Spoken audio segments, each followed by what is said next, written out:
আওয়ামী লীগ দেশটার মুক্তিযুদ্ধের চেতনা বিক্রি করতো, আপনি জুলাইয়ের চেতনা বিক্রি করে বাণিজ্য করবেন না বাংলাদেশে। মনে করো বিপদে বড়, তোমাদের জন্য কান্দার কিন্তু বাংলাদেশের লোক থাকবে না। সুতরাং মবের নামে নাশকতার সুযোগ নেই।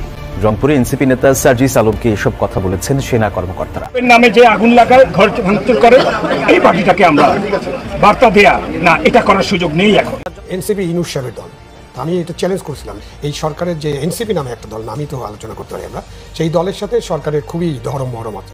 সমন্বয়ক কেউ তো পায় না, রাস্তায় এসে নেতৃত্ব দেবে। আজকে সমন্বয়ক পদের বাহাদুরি করো, আজকে নেতৃত্বের বাহাদুরি করো। প্রত্যেকটা দল সংগঠন সবার ভূমিকা রয়েছে, কিন্তু আজকে আমাদেরকে বিভাজিত করেছে এই উপদেষ্টা পরিষদ, তাদের ক্ষমতার খায়েশ পূরণ করা। সমন্বয়ক পদ কাজে লাগিয়ে দেশে একটার পর একটা মব সৃষ্টি করেছেন বাংলাদেশের অন্যতম জাতীয় নাগরিক পার্টির এনসিপির সন্ত্রাসীরা। জিএম কাদেরের বাড়িতে আগুন লাগানো সহ বিভিন্ন ধরনের অপকর্ম চালাচ্ছে তারা। এরই পরিপ্রেক্ষিতে বাংলাদেশ সেনাবাহিনীর প্রধান ওয়াকারুজ্জামান বলেছেন, খুব শীঘ্রই তাদেরকে আইনের আওতায় এনে শাস্তি প্রদান করা হবে। তিনি আরও বলেন, অপরাধী যে দলেরই হোক না কেন, কাউকে ছাড় দেওয়া হবে না। অন্যদিকে সাধারণ জনগণের চোখ খুলে দেওয়ার জন্য এনসিপির বিপক্ষে কথা বলেছেন রাশেদ খান। এই দল কোনো স্বাভাবিক দল নয়, এই দল একটি সরকারের আশীর্বাদ পুষ্ট দল। আমাদের কিছু কতিপয় নেতৃবৃন্দকে তারা প্রলোভন দেখিয়েছে, তাদের দলের সাথে অন্তর্ভুক্ত করেছে। অন্যদিকে হাইকোর্টে ইউনূসের বিরুদ্ধে মামলা করেছে আওয়ামী লীগের নেতাকর্মীরা। মামলার অভিযোগ সাপেক্ষে বলা হয়েছে, ডক্টর ইউনূস 1 বছর হয়ে গেল নির্বাচন দিবে বলে এখনও কোনো সাড়া দেননি তিনি।